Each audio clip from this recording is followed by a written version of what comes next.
ሰላም ሰላም የእግዚአብሔር ቤተሰቦች የክርስቶስ ኢየሱስ ልጆች ሰላም ለእናንተ ይሁን። እንግዲህ ዛሬ ይዤላችሁ የቀረብኩኝ አንድ ቃል አለ። ትንቢተ ሕዝቅኤል ምዕራፍ 2 ከቁጥር 1 ጀምሮ እስከ 7 ባለው ቃል ላይ የእግዚአብሔርን ቃል እንዲህ ብዬ አነባለሁ በጌታ በኢየሱስ ስም።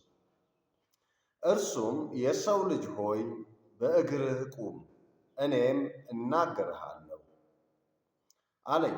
በተናገረኝም ጊዜ መንፈስ ገባብኝ፣ በእግሬም አቆመኝ። የሚናገረኝንም ሰማሁ።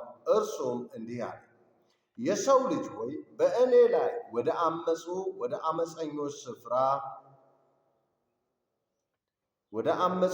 አመፀኞች ሰዎች ወደ እስራኤል ልጆች እልክሃለሁ።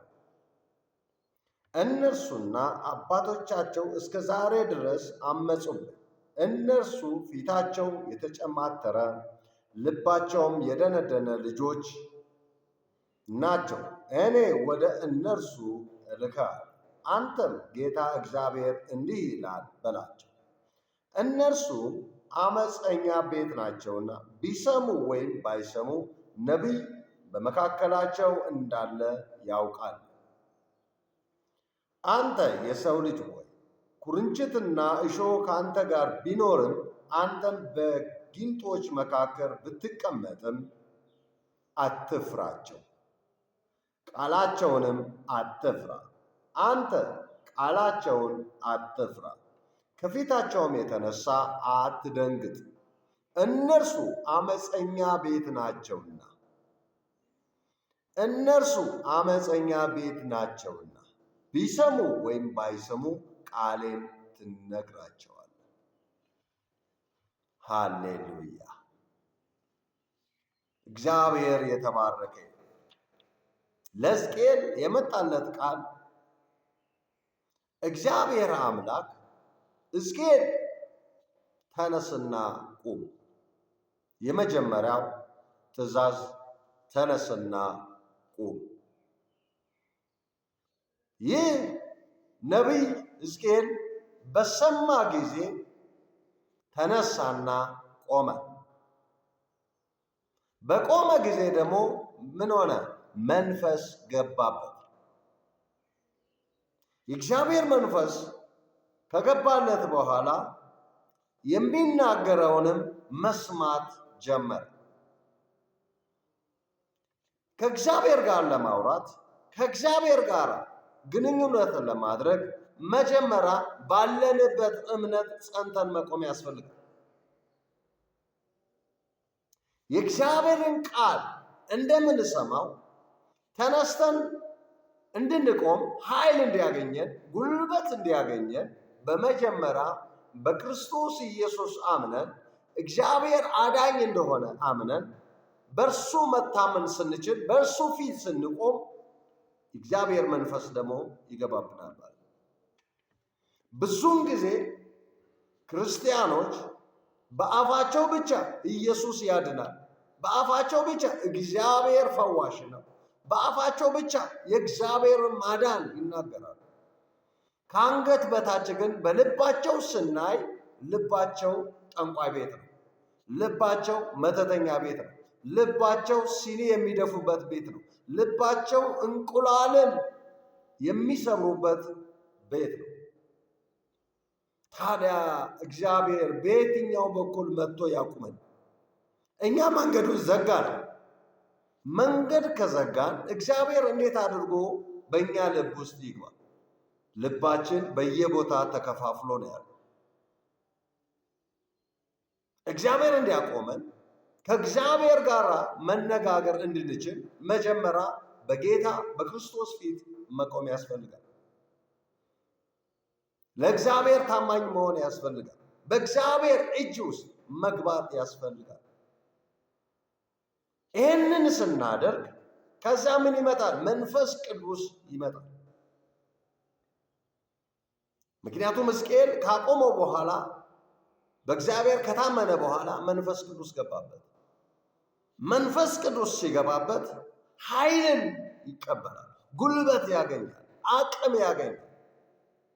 በየትኛውም ቸነፈሮች ቢኖሩ አይጥሉትም። ንፋሳት ቢኖሩ አይጥሉትም። ማዕበል ቢኖር አያሰጥም። ምክንያቱም የእግዚአብሔር መንፈስ ገብቶበታል። ምክንያቱም መጀመሪያ እግዚአብሔርን አገኘ። እግዚአብሔርን ከተቆጣጠረ በኋላ እግዚአብሔር ምን አደረገ? መንፈስን ላከለት። መንፈስ ቅዱስ ሲገባ ደግሞ በውስጡ ኃይልን ያገኛል ማለት ነው። ከዛም በኋላ ደግሞ የሚናገረውንም መስማት ጀመረ። አያችሁ፣ በእግሩ ቆመ፣ መንፈስ ቅዱስ ገባበት፣ ከዛ መስማት ጀመረ። የሚናገረውን መስማት ይችላል። ምክንያቱም አይምሮው ክፍት ነው፣ ልቦናው ክፍት ነው። ሁለመናውን ለእግዚአብሔር አሳልፎ ስለሰጠ ሁሉ ለጌታ እጅ ስለሆነ ጆሮንም ለጌታ ሰጠ። ከዛ የሚናገረውንም ሰማ። ከዛ እግዚአብሔር በነፃነት ለሕዝቅኤል መናገር ጀመረ። ከዛ እግዚአብሔር ምን አለ? እልክሃለሁ አለ ወደ አመፀኞች ቤት፣ እግዚአብሔርን ወደማይፈሩ፣ እግዚአብሔርን ወደሚዳፈሩ ወደ እነርሱ እልክሃለሁ።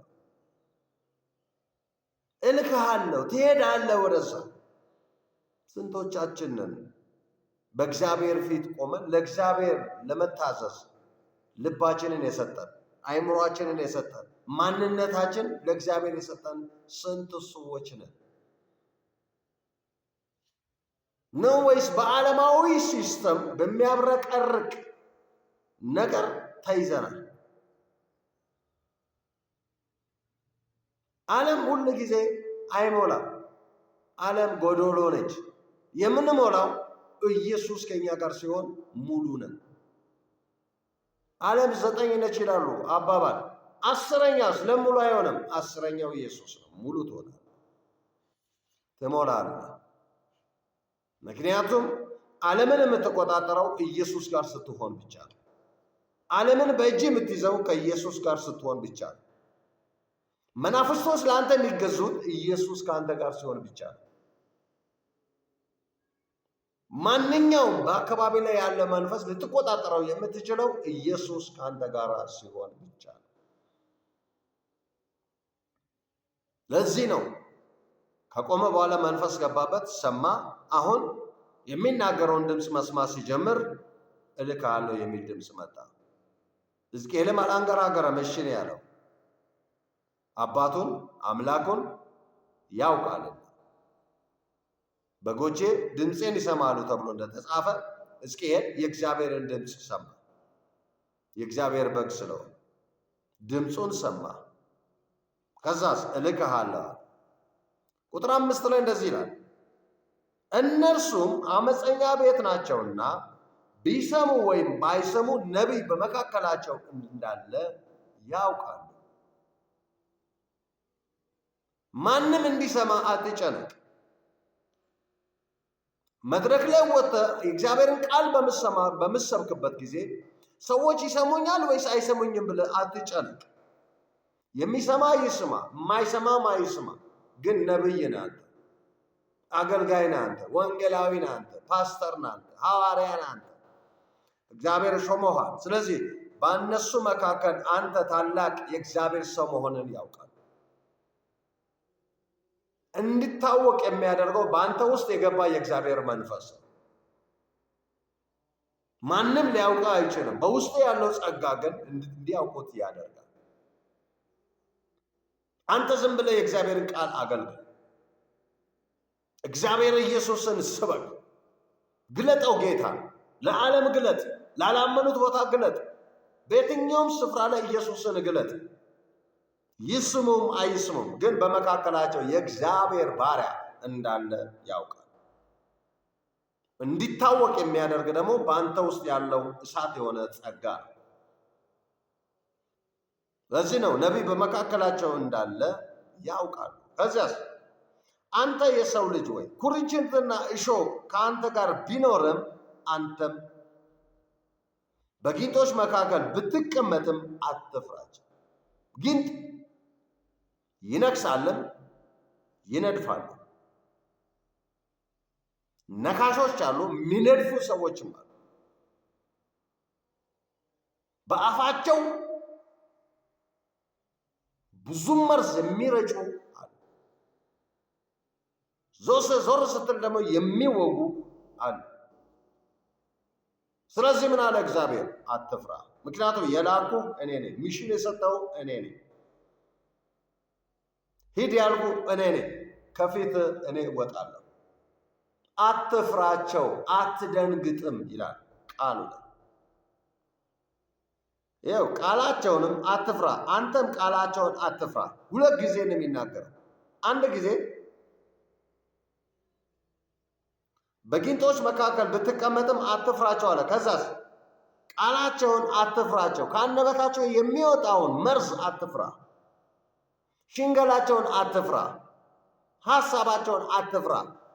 የላክህን እግዚአብሔርን እርሱን ብቻ ፍራ፣ እኔ ከአንተ ጋር ነኝና አትፍራቸው። ከዛስ እንደዚያ ነው። አንተ ቃላቸውን አትፍራል። ሁለተኛ ጊዜ መጀመሪያም ቃላቸውን አትፍራል፣ አሁንም አንተ ቃላቸውን አትፍራ። ከዛስ ከፊታቸውም የተነሳ አትደንግጥ። ኢየሱስ ጌታ ነው። እስኪ አትፍራቸው። ከዛስ ከፊታቸውም የተነሳ አትደንግጥ። ይህን ፊታቸውን አይተህ አትፍራ። አይናቸውን እንዲህ አድርገው ቢመጡም አትፍራ። ጦር ይዞ ቢመጡም አትፍራ። መሳሪያ ይዞ ቢመጡም አትፍራ። ፊታቸው ኃያል ቢመስልም አትፍራ። ከነርሱ የሚበልጥ አንተ ጋር አለ። ምክንያቱም መንፈስ ቅዱስ ገብቶብሃል። መንፈስ ቅዱስ ከገባብህ ሰምተኸዋል። እግዚአብሔር ያዘዘ ልዑል የሆነ እግዚአብሔር የሰማኸው ጌታ ኢየሱስን ድምፁን የሰማኸው የእግዚአብሔርን ቃል። ከዛ ከፊታቸው የተነሳ አትደንግጥ፣ አትፍራቸው። ከዛ እነርሱ አመፀኛ ቤት ናቸውና። አመፀኛ የሚያደርግ ሁሉ ጉልበት የለውም፣ አቅም የለውም፣ ግን በርቀት ያስፈራል። ይመጣና በአንደበቱ ያስፈራል። ዋ እገልሃለሁ፣ ይህም ብታደርግ ከዚህ ቦታ ላይ አባርርሃለሁ፣ ይህም ብታደርግ ከዚህ ቦታ ላይ አነሳሃለሁ። እንደማነሳ አታውቅም፣ እንደማባረር አታውቅም፣ እንደማስባረርስ አታውቅም ይልሃል። አንተ የሰማኸው ጌታ ግን አትፍራቸው፣ አትደንግጥ። ከምን? ከፊታቸው የተነሳ አትፍራ፣ አትደንግጥ። ከዛ እነርሱ አመፀኛ ናቸው። መጀመሪያውንም እኔን አያምኑ፣ በእኔም አይታመኑ፣ ለእኔም ቦታ የላቸው። ለአንተ ቦታ ላይሰጣቸው ይችላሉ፣ ላይሰጡ ይችላሉ። ለእኔ ያልሰጡ ለአንተ እንዴት ክብር ይሰጠዋል? ስለዚህ አትፍራቸው፣ እኔ ከአንተ ጋር አለ። እነርሱ አመፀኛ ናቸው። ከዛስ እነርሱ አመፀኛ ናቸውና፣ ሁለት ጊዜ ነው የተናገረው። አንደኛ እነርሱ አመፀኛ ቤት ናቸውና ካለ በኋላ እነርሱ አመፀኛ ቤት ናቸውና ሁለት ጊዜ ነው የተናገረው።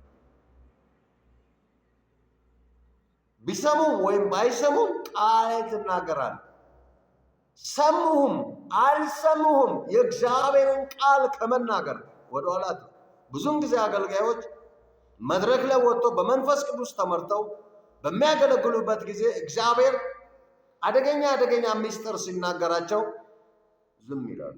ይህም ብናገር ይከፋ ይሆን? ይህም ብናገር ከቸርቼ ይጠፋ ይሆን? ይህም ብናገር ስሜን ያጠፋ ይሆን? ይህም ብናገር ሌላ ስም ይሰጡ ይሆን እንላለን። የሰማው ድምፅ የእግዚአብሔርን ነው። አደገኛ የሆነ ምስጢር ነው የተናገረ። ስለዚህ እግዚአብሔር አደገኛ የሆነ ምስጢር በጆሮ ሲናገር፣ በልቡ ሲያስቀምጥ፣ በአይምሮ ላይ ሲያስቀምጥ አንተ ዝም እንድትል ሳይሆን እንድትናገር። ከዛ ከወደቀበት ቦታ ላይ እግዚአብሔር ሊያነሳው ሲፈልግ አንተ ይናገር። ታዲያ ለምን ነብይ አድርጎ ቀባ? ለምን ፓስተር ሆነ ቀባ? ለምን ሐዋርያ ብሎ ቀባ? ለምን ወንጌላዊ አድርጎ እግዚአብሔር ቀባ?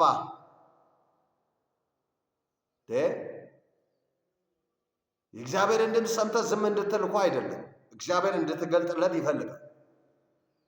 ለምን ታሞቻሞቻለህ? በጌታ በክርስቶስ ኢየሱስ ጋር ስለምን አትሆን? እሱ ግል አዳኝ።